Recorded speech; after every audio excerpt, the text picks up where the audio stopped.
ने कहा था ताजीराज को, ये अवश्य ही कोई चाल है उस मुगल की उन्हें मारने की।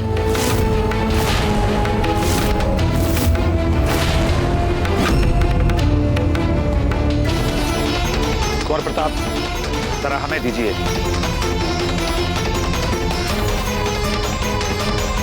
ये नावाकुल गोली क्यों नहीं चला रहा है? इंतजार किसका कर रहा है? चलाओ गोली। मेरी बंदूक और उदय सिंह के बीच में आ रहे हैं जहांपना। हम छोड़ेंगे नहीं उस मुगल को, नहीं छोड़ेंगे।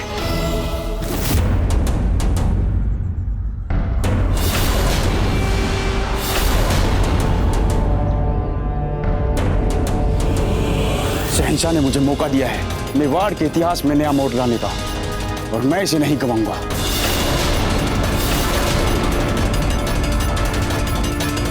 एक क्षण कुंवर प्रताप। वायु का वेग उसी दिशा में बहुत तेज है। एक ही मौका है, चूकना मत। 8 साल में नहीं चूका तो अब कैसे चूकेगा?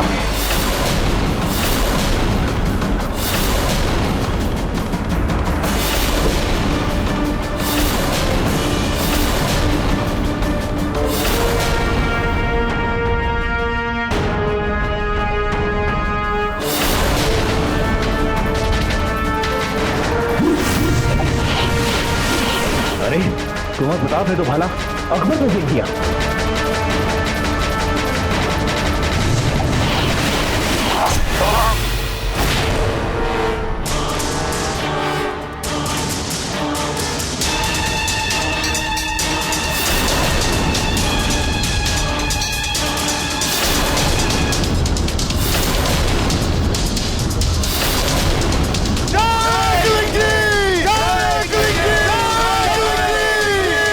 एकलिंग जी,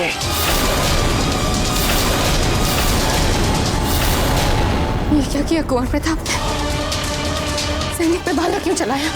क्या वे जानते नहीं है कि उनके दाजीराज के प्राण संकट में आ सकते हैं? कर ली ना दादा भाई ने अपनी मनमानी, मरवाएंगे हम सबको ये। अरे अकबर को भाला मार रहे, अकबर को। हमें तो अपने साथ साथ अब दाजीराज के भी प्राण संकट में दिखाई दे रहे हैं। आप चुप रहिए कुंवर चकमा।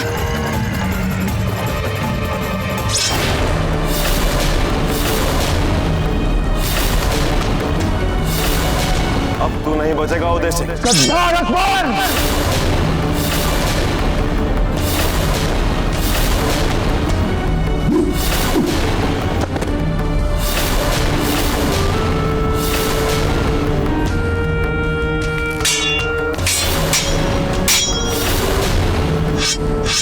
हम जा रहे हैं उन्हें बचाने। नहीं कुंवर प्रताप, आपकी यहाँ दुर्ग पर आवश्यकता है, इसलिए हम जाएंगे राणा जी की रक्षा के लिए। पर जयमल जी। नहीं कुंवर प्रताप, हम आपका जीवन संकट में नहीं डाल सकते, कदापि नहीं। आप ही तो एकमात्र आशा है राजपुताने की।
ये तुम चालाक और विश्वासघाती हो।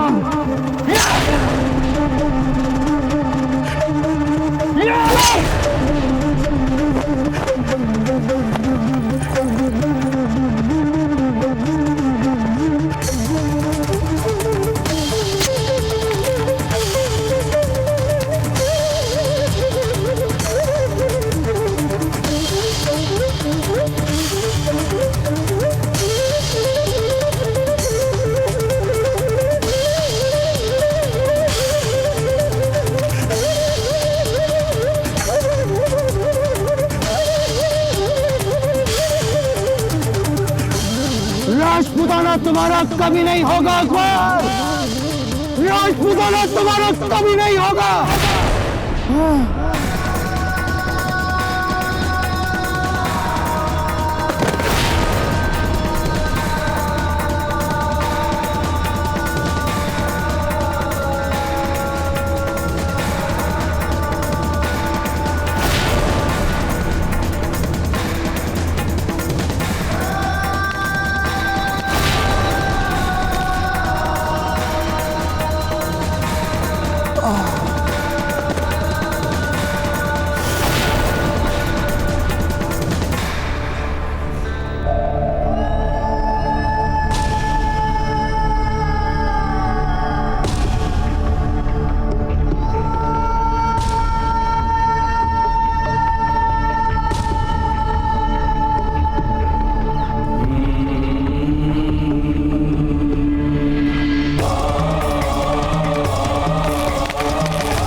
राजपूतों की सेना आ रही है, हमें शहंशाह को आगाह करना होगा। चलो चल।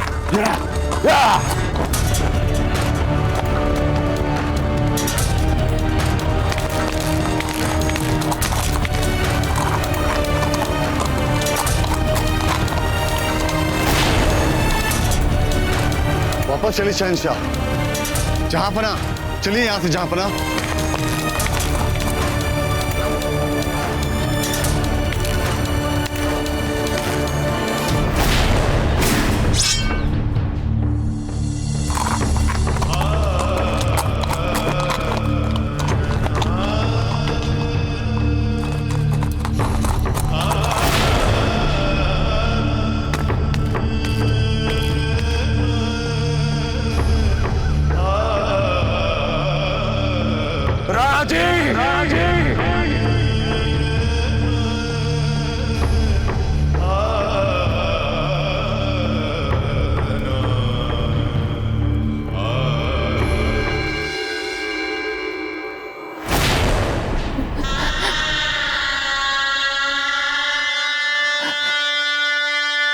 क्यों मारा सिपाही को कुंवर प्रताप ने? क्या आवश्यकता थी? क्या सोच रहे थे वे? ये सब गड़बड़ दादा भाई के कारण हुई है। अनाथ बना के रख दिया हमें। अब आता होगा वो अकबर इस तुर्क को खंडर बनाने के लिए, और इस सब को उत्तरदायी केवल दादा भाई है, केवल दादा भाई। बाबूजी राज प्रताप ने कुछ गलत नहीं किया है महारानी साहब।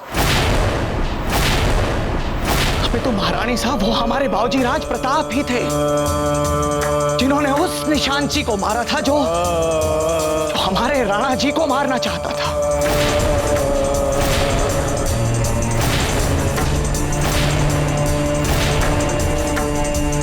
आज ये जो अनर्थ हुआ है महारानी साहब, उसके पीछे एकमात्र बाबूजी राज प्रताप ही थे जो सही थे। वो जलालुद्दीन अकबर आरंभ से ही हमारे राणा जी को मारना चाहता था। हमारे राणा जी को फंसाने के लिए जाल बिछाया था उसने, और इसीलिए उसने उस बंदूकधारी निशानची को वहां पर बुलाकर रखा था ताकि वो हमारे राणा जी को दूर बैठकर छिप के गोली मार सके।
तो आप क्या चाहती हैं, हमें क्या करना चाहिए धीर भाई जी? हम अच्छी तरह से जानते हैं कि अकबर बहुत ही चालाक और मक्कार है। हो सकता है कि उसके मन में शांति का विचार ही ना हो सकता है राणा जी आप जो कह रहे हैं वो बिल्कुल सही है, परंतु अमन का प्रस्ताव सामने से आया है। हमारी प्रजा के हितों को ध्यान में रखते हुए आपको एक बार तो अकबर से मिलना होगा ना राणा जी।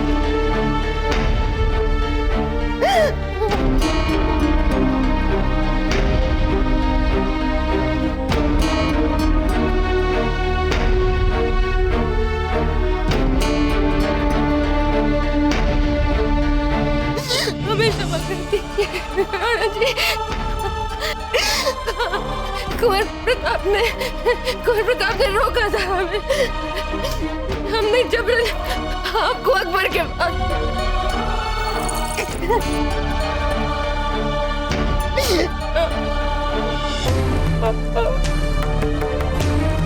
हमें क्षमा कर दीजिए राणा जी, हमें क्षमा कर दीजिए। ये क्या हो गया हमसे? शीघ्र ही आपका भांजा जन्म लेने वाला है, इसके भविष्य के बारे में सोचिए। दादा भाई, शांति प्रयासों का समर्थन कीजिए। रानी माँ, केवल आप में दोषी नहीं है, हम सब में बराबर के दोषी हैं। हमें दादा भाई प्रताप की बात पर विश्वास करना चाहिए। हमें सुन लेनी चाहिए थी कुंवर प्रताप की बात। कुंवर प्रताप, अकबर भी तो हमसे बस बात ही करना चाहता है ना, तो फिर उसकी शर्तें मानना ना मानना हमारे ही हाथों में। कुंवर प्रताप कहाँ है? कुंवर प्रताप कहाँ है? आप लोगों ने कुंवर प्रताप को देखा? कहाँ है वे? कहीं ऐसा तो नहीं अकबर के साथ कहीं अकेले लड़ने तो नहीं निकल गए?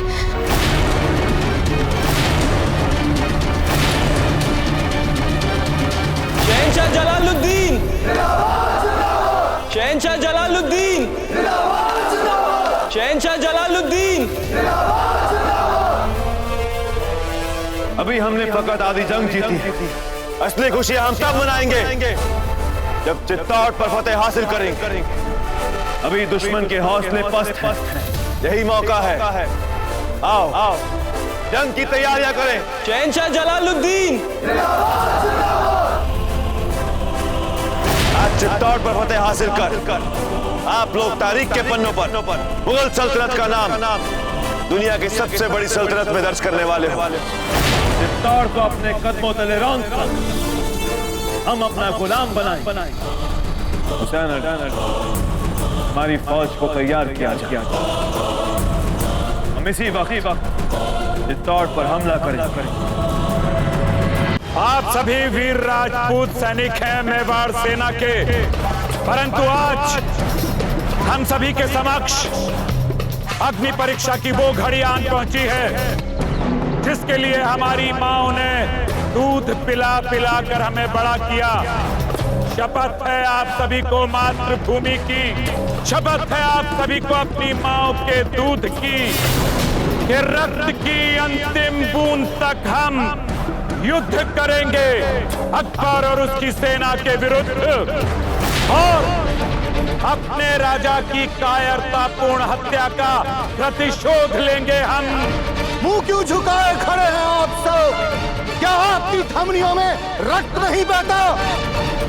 हमने तो ये सोचा था अकबर आपसे आपके प्राण ले सकता है, लेकिन आपसे आपका साहस, आपका शौर्य, आपका मनोबल नहीं ले सकता।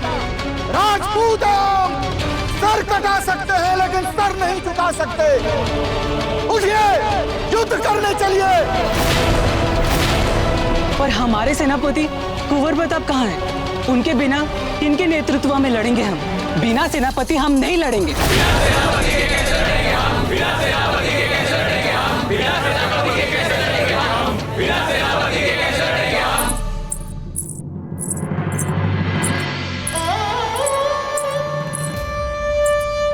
महारानी जी, पानी पी लीजिए, आपका ठीक होना बहुत ही आवश्यक है। रानी माँ, दादा भाई प्रताप कहीं नहीं मिल रहे।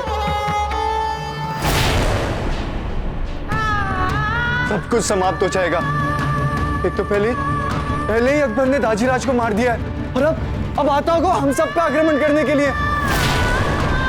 और देखिए, इसी समय दादा भाई दुर्ग में नहीं है। हमारी सारी सेना का मनोबल भी टूट चुका है। जिसे देखो उस अकबर के नाम से थर थर कांप रहा है। मारे जाएंगे, हम कह रहे हैं, सब मारे जाएंगे। मार देगा वो सबको, दादा भाई, सबको मार डालेगा। दादा भाई ठीक से बताइए ना, कहाँ है दादा भाई प्रताप? कोई नहीं बचेगा, सब मारे जाएंगे, सब समाप्त हो जाएगा, सब समाप्त हो जाएगा। वजीराज प्रताप न जाने कहाँ चले गए। शत्रु हमारे द्वार पे खड़ा है हम पे आक्रमण करने के लिए, और ऐसी घड़ी में वजीराज का कुछ अता पता नहीं। हम यहाँ हैं रावत जी।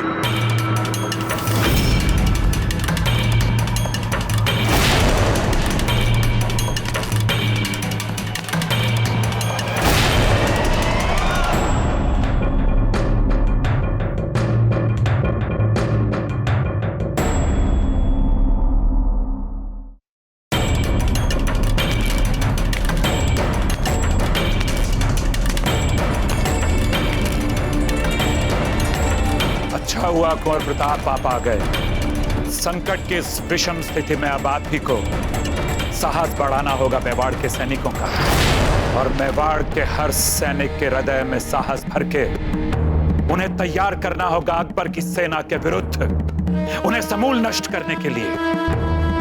जी वजीराज, हम भली भांति समझ सकते हैं कि इस समय आपके मन पर क्या बीत रही है, किंतु इस समय राष्ट्र हित में, देश हित में वजीराज आपको चित्तौड़ की कमान संभालनी ही होगी। नहीं रावत जी, नहीं, अभी वो समय नहीं आया है। हम आप सबसे कुछ कहना चाहते हैं, आप सबसे।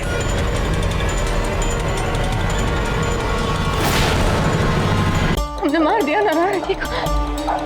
हमने कहा था हमसे जाने के लिए। कुंवर प्रताप कहाँ है? मिलने नहीं आए हमसे। क्रोधित है कुंवर प्रताप हमसे। बताइए, उन्हें क्या लगता है? हमने कहा था राणा जी से, इसलिए राणा जी मर गए ना? आप कोई जवाब क्यों नहीं दे रहे? कुंवर प्रताप कहाँ है? छोटी माँ, स्वयं को संभालिए, वे आ जाएंगे।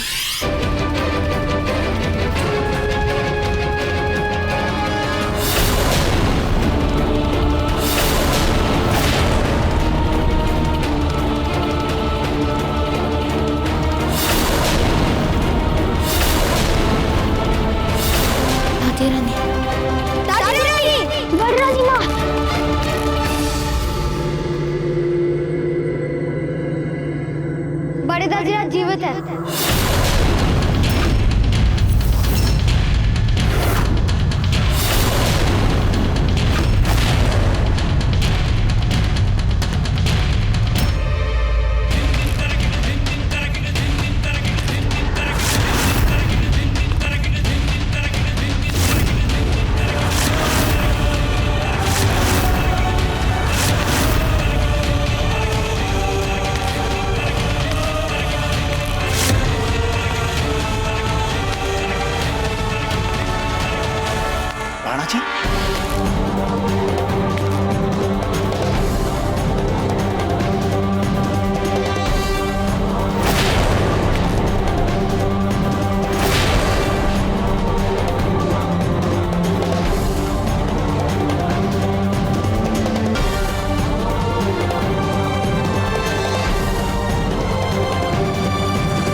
वीर सैनिक, मेवाड़ आपके इस बलिदान को कभी नहीं भूलेगा।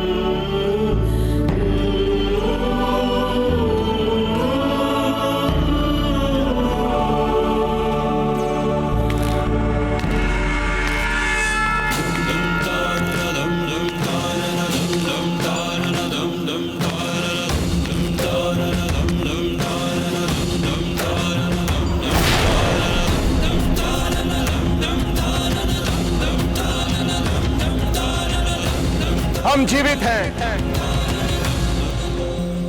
और ये कुंवर प्रताप के कारण संभव हुआ है।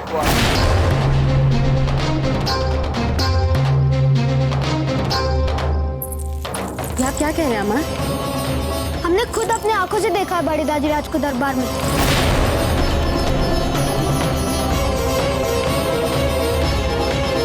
सौगंध खा सकते हैं माँ कि वो जीवित है। अमर से असमय परिहास मत करिए आप, समझ गए? अच्छा, तो आप खुद ही चलकर देख लीजिए ना दरबार में।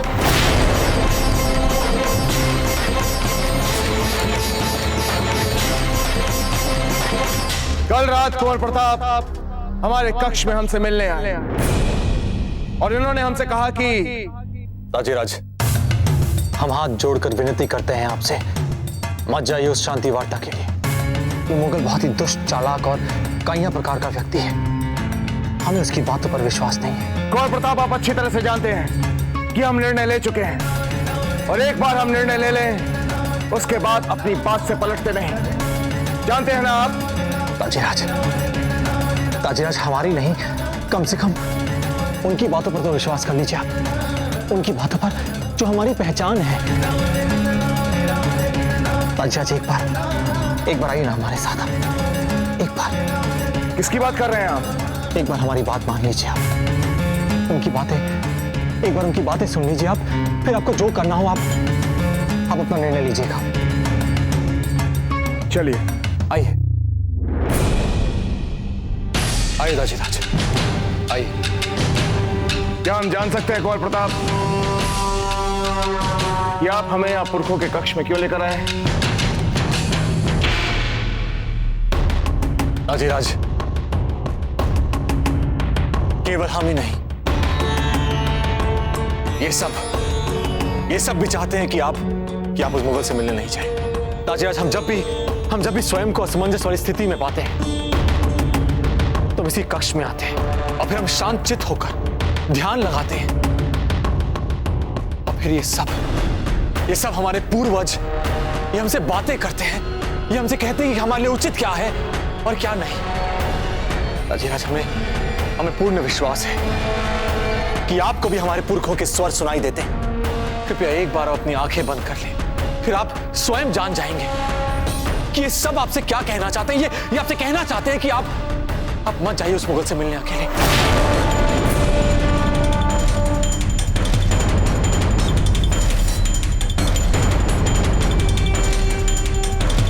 ठीक है कुंवर प्रताप।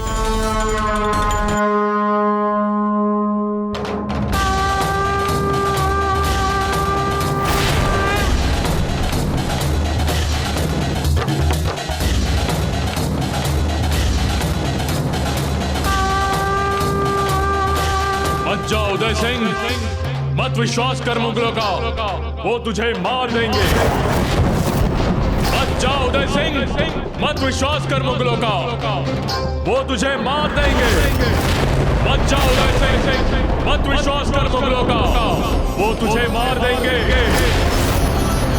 मत जा उदय सिंह, मत जा उदय सिंह, मत जा उदय सिंह, मत विश्वास कर मुगलों का, मार देंगे, वो तुझे मार देंगे। मत जा उदय सिंह।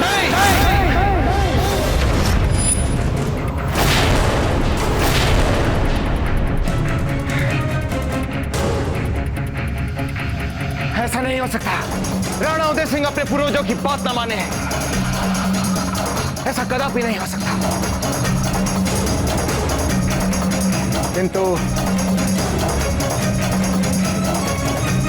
किंतु एक समस्या है कि हम अकबर को अपना वचन दे चुके हैं कि हम उससे शांति वार्ता करने के लिए स्वयं आएंगे। यदि हम नहीं गए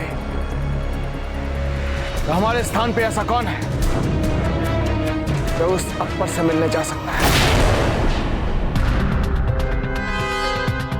उसका भी उपाय है हमारे पास ताजीराज।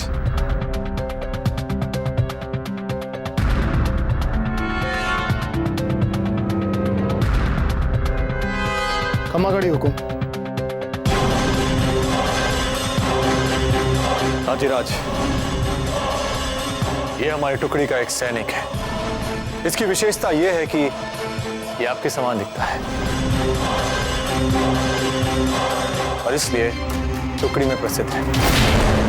बस यदि हम इसकी मूछें थोड़ी हल्की करा दें और इसके इस घाव को छिपा दें तो ये ठीक आपके समान ही दिखेगा।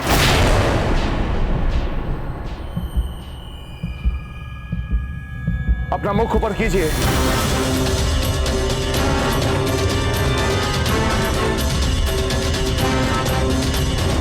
क्या आप हमारे स्थान पर अकबर से मिलने जाएंगे? हुकुम, मातृभूमि के लिए हम कुछ भी कर लेंगे। सोच लीजिए, अगर आप गए तो ऐसा भी हो सकता है कि पुनः फिर जीवित लौटकर वापस नहीं आए। हम मेवाड़ नरेश के लिए हंसते हंसते अपने प्राण भी न्यौछावर कर सकते हैं। बस आप आदेश दीजिए। ठीक है, तो फिर ये तय रहा कि हमारे स्थान पर आप अकबर से मिलने जाएंगे। सब कुछ जानते बूझते भी हम शांति की धूमिल संभावना को भी हाथ से निकलने नहीं देना चाहते। किंतु एक बात का ध्यान रहे कि इस बात की भनक कि अकबर से मिलने हम नहीं, हमारे जैसा स्वरूप जा रहा है, इस दुर्ग में किसी को नहीं होनी चाहिए। यदि दुर्ग में इस बात का किसी को भी पता चला तो ये बात दुर्ग से बाहर भी जा सकती है, जो हम कदापि नहीं चाहते। समझे आप? हुकुम। ठीक है, आप जाइए और तैयार हो जाइए। अकबर के संभावित कायरतापूर्ण षड्यंत्र से हमें बचाने के लिए हमारे वीर सैनिक ने न केवल हमें बचाने के लिए अपने प्राणों का बलिदान दिया, बल्कि संपूर्ण मेवाड़ के लिए अपने प्राण न्यौछावर कर दिए।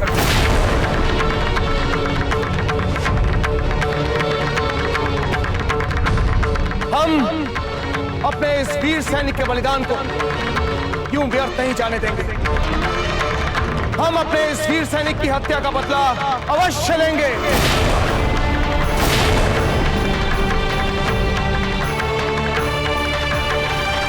बाजीराज, हम तो कहेंगे कि जिस प्रकार आपने दुर्ग की प्राचीर से उस कायर बंदूकची को अपने भाले से मार गिराया था, ठीक उसी समय आपको उस जलालुद्दीन अकबर को भी मार देना चाहिए था। नहीं रावत जी, वो धर्म विरुद्ध आचरण होता।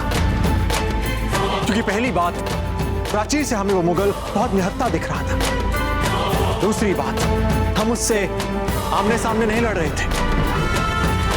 और तीसरी बात, रावत जी, वो मुगल वहां शांति वार्ता के लिए आया था और हम राजपूत हैं, अब मुगल नहीं है। हाँ, वो व्यक्ति जो छिपकर बंदूक से मारने का प्रयत्न कर रहा था, हमने उसे मार दिया क्योंकि वो मरने योग्य था।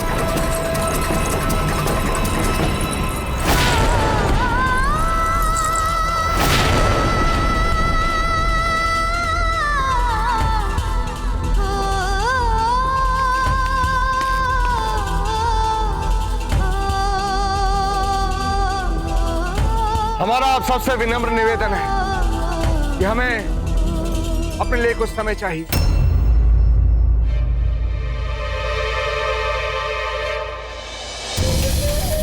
अच्छा, तो ये सब दादा भाई की चाल है।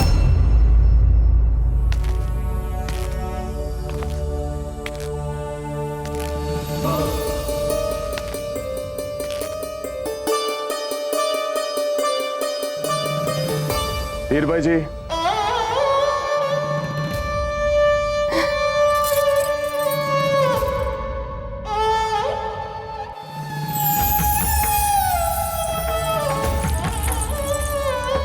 हम ठीक है। धीर भाई जी,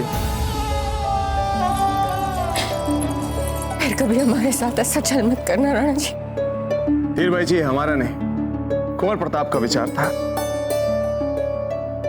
कैसे धन्यवाद करें कुंवर प्रताप का, कैसे उनका ये ऋण चुका पाएंगे राणा जी।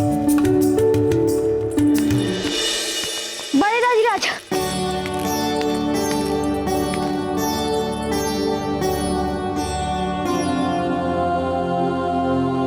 अब ठीक है ना बड़े दाजीराज? हम बिल्कुल ठीक है भंवर जी। आपको पता हमें कितना बुरा लग रहा था आपके बिना। अब जब भी आपका मन करे हमें डांट दीजिए, पर हमें छोड़कर कभी ना जाए।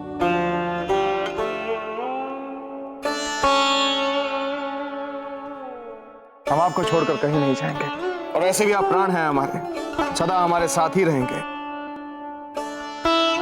दाजीराज, कैसे हुआ ये सब?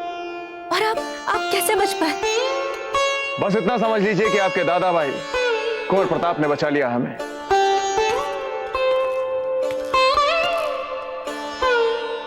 ये लीजिए, आ गए कुंवर प्रताप।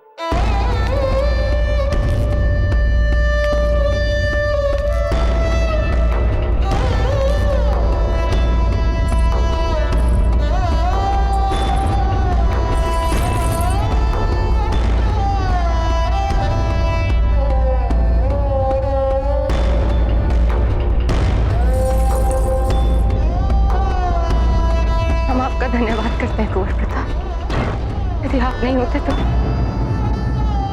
हमारे राणा जी सुरक्षित नहीं होते। धन्यवाद। रानी माँ, ये क्या कह रही हैं? भला एक माँ को भी क्या अपने पुत्र को धन्यवाद कहना पड़ता है? और जहां तक बात है आपकी भूल की, तो आपने वही किया जो आपको उचित लगा। नहीं कौर बेटा, हमें आपकी बात सुननी चाहिए थी। यदि हम आपकी बात मानते तो तब नहीं होता। रानी माँ, क्या दाजीराज केवल आप ही के हैं? हमारे कुछ नहीं। हमारे दाजीराज, हमारे पिता, हमारे गुरु मेवाड़ नरेश, हमने जो कुछ भी किया वो हमारा कर्तव्य था। हमें जो उचित लगा हमने किया। और जहां तक बात है उस मुगल की, तो एक बहुत ही चालाक और कई प्रकार का व्यक्ति है। अरे अच्छे उसकी चालों को नहीं समझ सकते, इसलिए आपको क्षमा मांगने की आवश्यकता नहीं। राणा जी, असमय बिना आपकी आज्ञा के अंतःपुर में आने के लिए आपसे क्षमा चाहते हैं। कहिए रावत जी, क्या बात है? राणा जी, बात यह है कि अकबर अपनी पूरी सेना सहित तेजी से हमारी ओर बढ़ रहा है और ऐसा प्रतीत हो रहा है वो हम पे आक्रमण करने के लिए इस बार पूर्ण तैयारी से आ रहा है। रावत जी, आने दीजिए इस अकबर को। अपने षड्यंत्र की असफलता से हक्का बक्का रह जाएगा वो। हारना तो है ही इस अकबर को। हम भी देखना चाहते हैं कि इस असफलता के बाद वो कैसे अपने बाल नोचता है। चलिए हमारे साथ। रानी माँ, चिंता मत कीजिए, कुछ भी बुरा नहीं होगा, कुछ भी।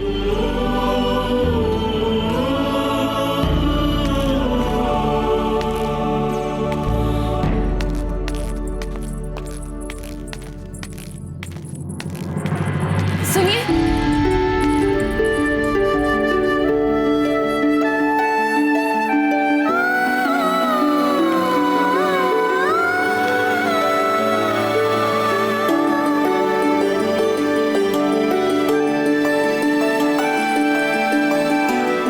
हमें क्षमा कर दीजिए। आपकी बात पर अविश्वास करने का अपराध हो गया हमसे और हम इस पर लज्जित भी हैं। क्षमा कर दीजिए ना।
हमारी मातृभूमि पे पांव रख के बहुत बड़ी भूल की है मुगल। अगर सच्चा योद्धा है तो फिर आओ इधर, सामना करो हमारा।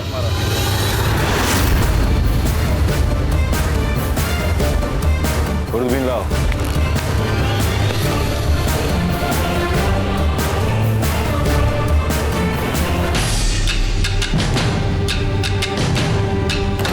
लाइए ताजीराज, हम भी तो देखें इस मुगल को।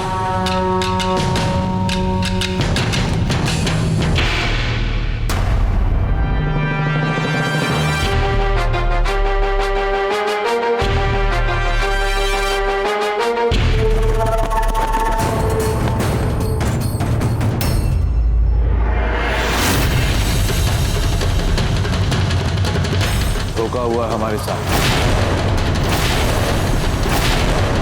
उदय सिंह जिंदा है।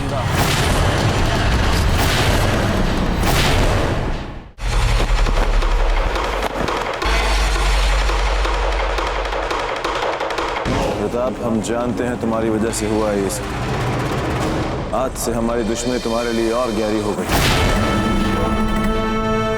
मुगल प्रताप सिंह के होते हुए तुम इस दुर्ग में पाँव नहीं रख पाओगे, कदापि नहीं।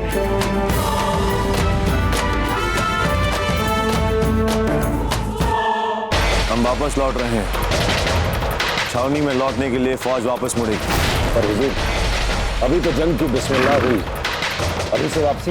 ये वक्त मुनासिब नहीं हमले के लिए। इस वक्त हम वापस लौटेंगे।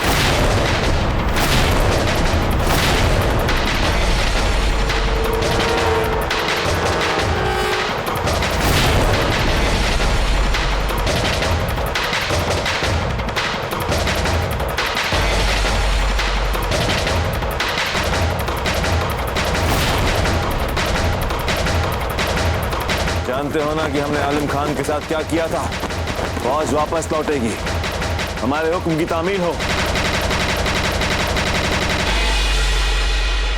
क्या हमारी फौज हुक्म दिली कर रही है सरेआम हमसे? फौज वापस मुड़ेगी छावनी की तरफ।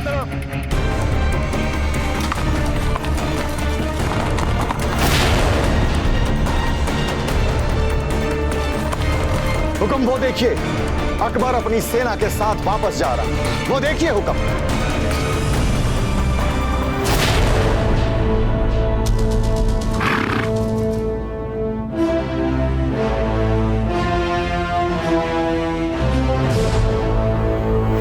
जय जय जय जय जिसकी जयकार, प्रताप है एक लिंग का कहे। जय कुंजी, जय कुंजी, जय कुंजी। जो हुआ प्रताप है, जय जय जय जय जय जिसकी जयकार, प्रताप है। खंबागढ़ी महारानी साहब, समाचार आया है कि अकबर अपनी सेना सहित युद्ध भूमि छोड़कर अपनी छावनी वापस चला गया है। एकलिंग जी, कोटि कोटि धन्यवाद। ये सब कुछ हमारे कुंवर प्रताप की सूझबूझ से हुआ है।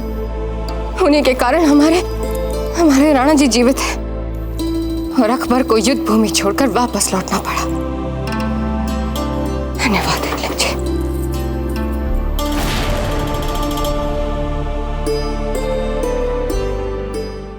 हमें आप पर गर्व है कुंवर प्रताप। एक सच्चे योद्धा की पहचान यह है कि सिर्फ उस पर बाहुबल नहीं, अपितु सही समय पर सटीक निर्णय करने की क्षमता भी हो, और वो सब आप में है कुंवर प्रताप। आपने एक बार फिर से अकबर की सेना को धूल चटा दी। भाग गया अकबर अपनी सेना समेत। हम सब जानते हैं जयमल जी कि अकबर किस कारण लौटा है। प्रचंड तू अखंड तू, सूर्य सा भी ताप है। मातृभूमि गर्व करे, मेरा पुत्र प्रताप है। बहुत अच्छे कुंवर प्रताप, बहुत अच्छे हैं। हमें आप पर गर्व है कुंवर प्रताप, गर्व है हमें आप पर। ताजीराज, ये सब एकलिंग जी की कृपा है। औजीराज, औजीराज, आज आप ही की सूझबूझ और आपके ही शौर्य की वजह से हमारा ये चित्तौड़ बच पाया है। जी, फौजीराज, हमसे उस दिन आपकी बात को समझने में भूल हुई है। हमें उस दिन आपके सुझावों को मान लेना चाहिए था।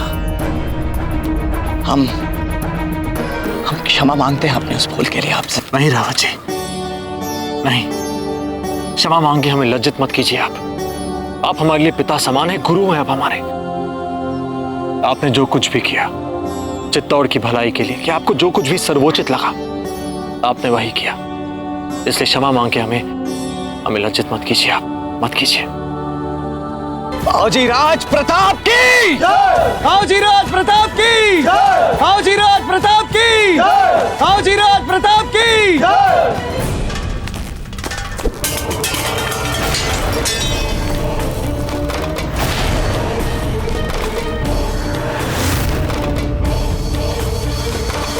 मुझे लगता है शहनशाह अपने गुस्से का रुख दुश्मन जानिब नहीं मोड़ पा रहे हैं, इसलिए वो अपना गुस्सा बेजान चीजों पर निकाल रहे हैं।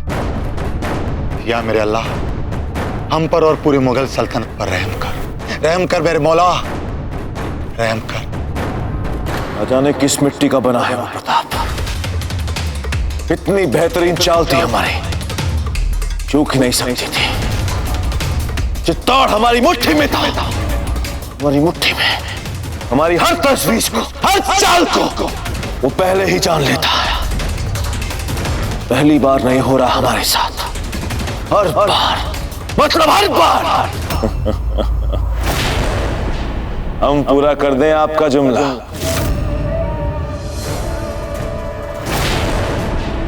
तो जुमला यूं पूरा होता है कि हर बार की तरह इस बार भी प्रताप ने बाजी मार, तुम्हारी चाल पढ़ ली, तुम्हारी हर तजवीज को सही सही परख।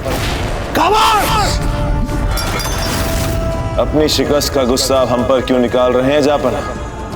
सीधी सी बात है, ये आपकी हार हुई है। कितनी बार हारोगे जलालुद्दीन मोहम्मद अकबर? 2 बार हमला करने के लिए गए और दोनों बार बिना कुछ किए वापस लौटा। चित्तौड़ पर हमले की तुम्हारी हर कोशिश हमारी नजर में तुम्हें नाकामयाब साबित कर रही है। नाकामयाब हो गए, नाकामयाब। तुम हार गए अकबर, तुम हार गए अकबर, तुम नाकामयाब हो गए, तुम हार गए अकबर, तुम शहंशाह बनने के लायक ही नहीं। तुम हार गए अकबर, तुम नाकामयाब बनने के लायक, हार गए अकबर, तुम हार गए। खामोश। क्या हुआ?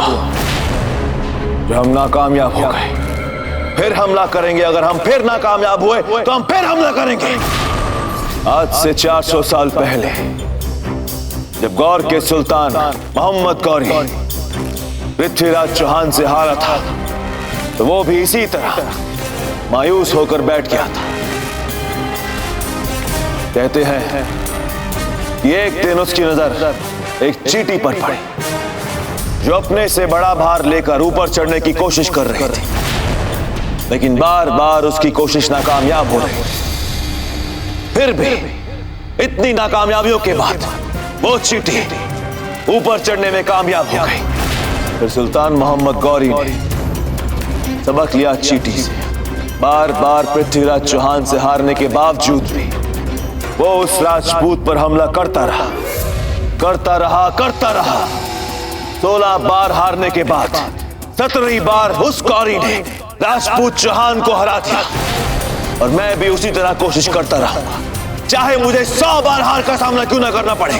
मैं चित्तौड़ पर हमला करता रहूंगा और इंशाअल्लाह चित्तौड़ पर हम फतेह हासिल करके ही रहेंगे, क्योंकि हम जानते हैं ये आने वाले वक्त में शहंशाह हिंद हम ही कहलाएंगे। तुम सब जो बार बार हमें इस बात का एहसास करा रहे हो कि हम नाकामयाब होकर आए हैं, वो एक बात अच्छी तरह तुम भी समझ लो कि हम जलालुद्दीन मोहम्मद अकबर हैं। फतेह तो हमारी ही होनी है, हमारी ही होके रहेगी।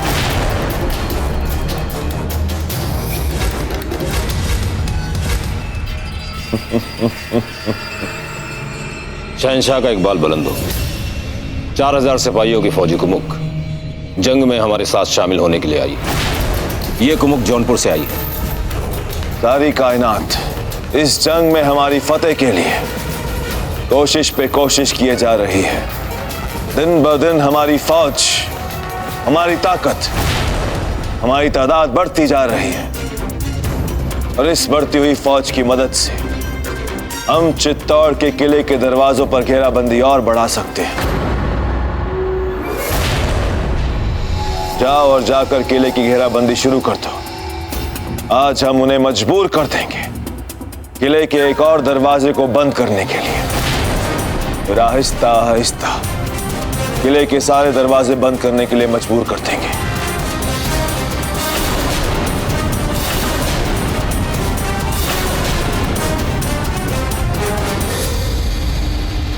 राणा जी, अकबर का संकट अभी टला नहीं है।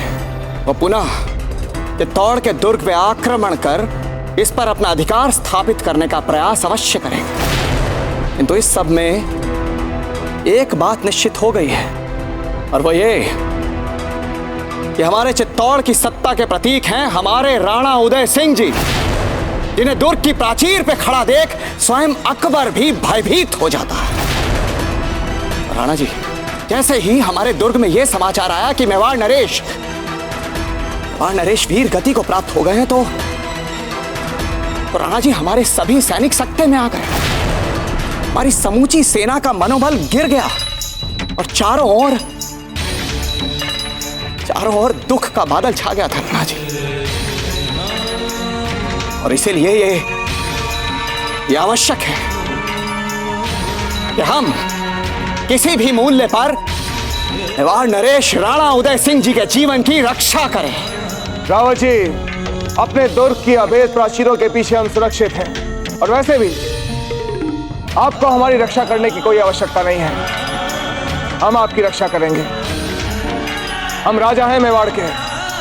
आप सबकी रक्षा करना हमारा उत्तरदायित्व है। निसंदेह राणा जी, आपका कहना उचित है कि राजा होने के नाते हम सबकी सुरक्षा करने का उत्तरदायित्व आप ही का है। तो राणा जी, हम सबकी सुरक्षा आप तभी कर पाएंगे जब आप स्वयं सुरक्षित रहेंगे, स्वयं जीवित रहेंगे। आप कहना क्या चाहते हैं रावत जी? हम हैं ना, जीवित, स्वस्थ, निडर, सुरक्षित। और फिर समस्या क्या है? पर कब तक राणा जी, कब तक? हमें खेद है कि इस प्रश्न का उत्तर हम में से इस समय कोई नहीं दे पाएगा। राणा जी, अटल सत्य है कि वो क्रूर जलालुद्दीन अकबर आपको मारने का प्रयास अवश्य करेगा। और राणा जी, ईश्वर ना करे यदि आपको कुछ हो गया, जो लगभग हो चुका था। राणा जी, यदि वो हो जाता तो इस समय इस मेवाड़ के राज सिंहासन पर आपके स्थान पर वो अकबर बैठा होता। राणा जी,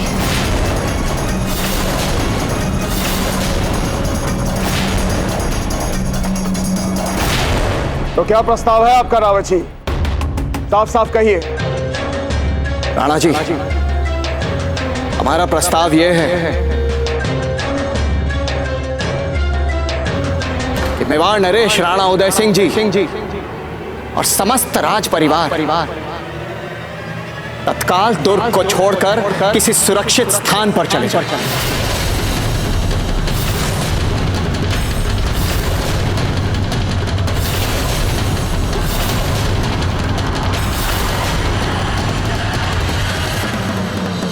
रावत जी,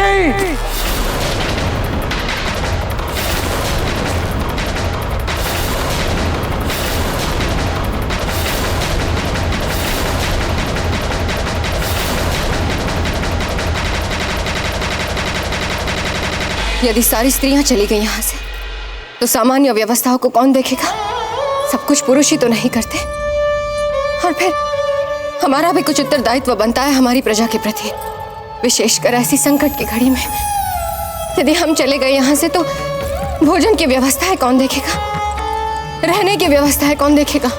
पुरुषों की भांति हम स्त्रियां भी इन कार्यों के लिए एक विशेष दस्ता बनाएंगे और उसमें सम्मिलित होंगी, जिसमें हमारी सहायता करेंगी डोडिया ठाकुर सांडा जी की पत्नी भगवती सांडा, ईसरदास चौहान जी की पत्नी बलेसाबाई चौहान, और योजना बनाने में सबसे कुशल मेड़ता की महारानी राजा जयमल राठौर जी की पत्नी शारदाबाई राठौर।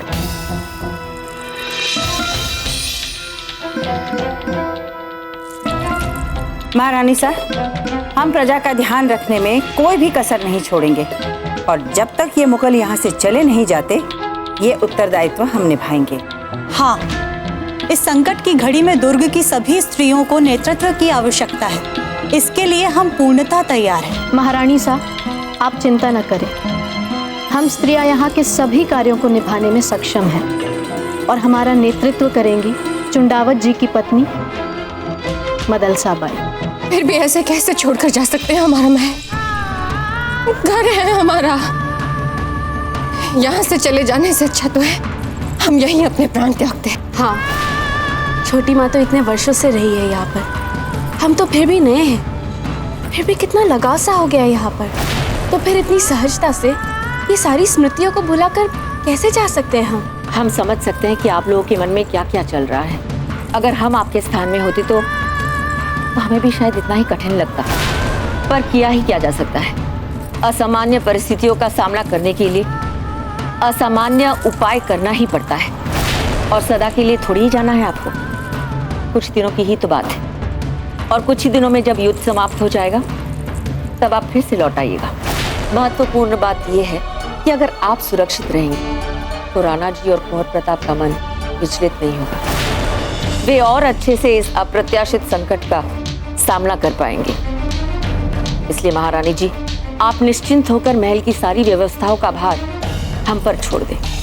परंतु महारानी साहब, अब यहाँ पर जो भी होगा वो राज आज्ञा के अनुसार ही होगा। आप बिल्कुल चिंता न करें। हमारा धर्म भी यही कहता है कि जहाँ पति जाए वही उनकी पत्नी भी जाना चाहिए। महारानी साहब, आप राणा जी को ऐसे संकट में अकेला नहीं छोड़ सकते। महारानी साहब, अगर हमें यहाँ जौहर भी करना पड़े ना तो हम हंसते हंसते करेंगे, लेकिन राज परिवार के आन बान और शान के साथ कभी खिलवाड़ नहीं होने देंगे। हम एकलिंग जी से यही प्रार्थना करेंगे कि मेवाड़ के राज परिवार को कुशल मंगल और सुख प्रदान करें। अब तो आप सबको जाना ही पड़ेगा। आपका इतना दुस्साहस रावत जी, आप हमको और हमारे राज परिवार को युद्ध के समय ये दुर्ग छोड़ने के लिए कह रहे हैं। ये तो आप है जो ये बात कहती है। यदि यही बात किसी और ने कही होती तो उसका सर अब तक धड़ से अलग कर चुके होते हम। राणा जी, शायद आप ये भूल रहे हैं कि हम भी राजपूत हैं और निर्भीकता हमारी भी सहज प्रवृत्ति है। और मेवाड़ की सुरक्षा को लेकर रक्त जिस प्रकार आपकी धमनियों में उबलता है, ठीक उसी प्रकार रक्त हमारी शिराओं में भी उबलता है। राणा, फिर भी आप हमसे ये बात कह रहे हैं कि हम अपने परिवार सहित ये दुर्ग छोड़कर चले जाएं। अपने पुरखों से क्या कहेंगे हम? कैसे आंख मिलाएंगे उनसे हम? कभी सोचा है? राणा जी, युद्ध में पराजित होने के पश्चात भला अपने उन्हीं पुरखों से आंखें मिला पाएंगे आप? और पराजय भी कैसी राणा जी, कैसी पराजय? अपने अनुभवी दरबारियों, अपने सलाहकारों की सलाह ना मानने से मिली हुई पराजय। अनुभवी दरबारियों की राय? रावत जी, ये विचित्र विचार हमारे दरबारियों के हो ही नहीं सकते। ये विचार आपके निजी विचार हैं। इसे हम क्या, कोई भी नहीं मानेगा।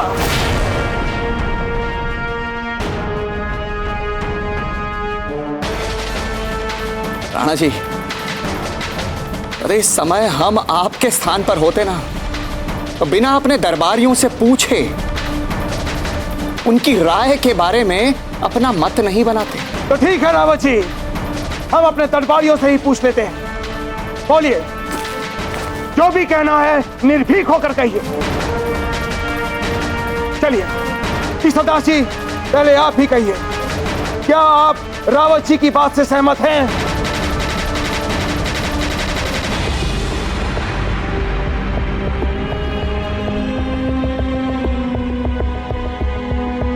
राणा जी, हमने अपनी आंखों से पूरी सेना का मनोबल गिरते देखा है।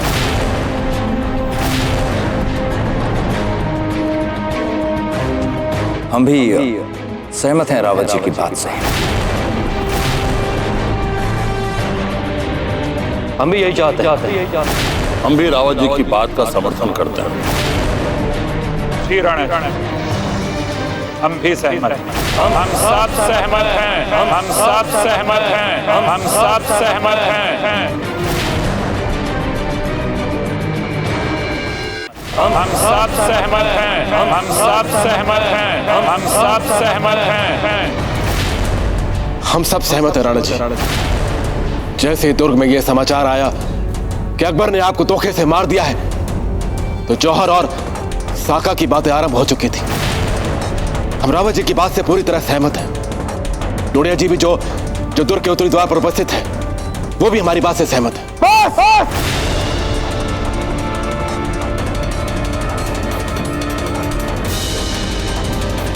शांत हो जाइए आप सब। हमें तो अपने कानों पर विश्वास नहीं हो रहा। ऐसा लग रहा है जैसे कोई भयानक सपना देख रहे हो। हमें तो लगता है कि सामूहिक रूप से आप सबको कुछ हो गया। हम एक राजा हैं। युद्ध के समय हम अपना दुर्ग छोड़कर कैसे जा सकते हैं? बताइए हमें।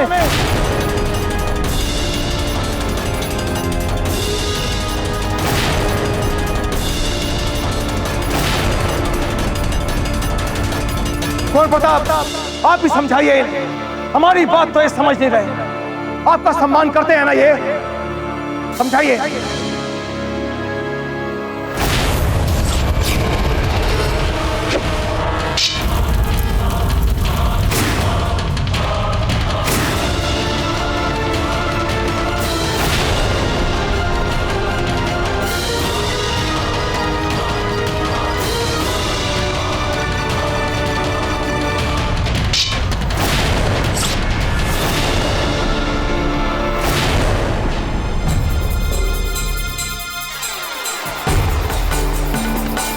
बोलिए कुंवर प्रताप, हम प्रतीक्षा कर रहे हैं।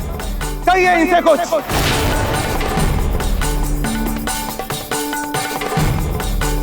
ताजीराज, बात तो रावत जी ने तर्कसंगत की है। हम भी इनके प्रस्ताव का समर्थन करते हैं।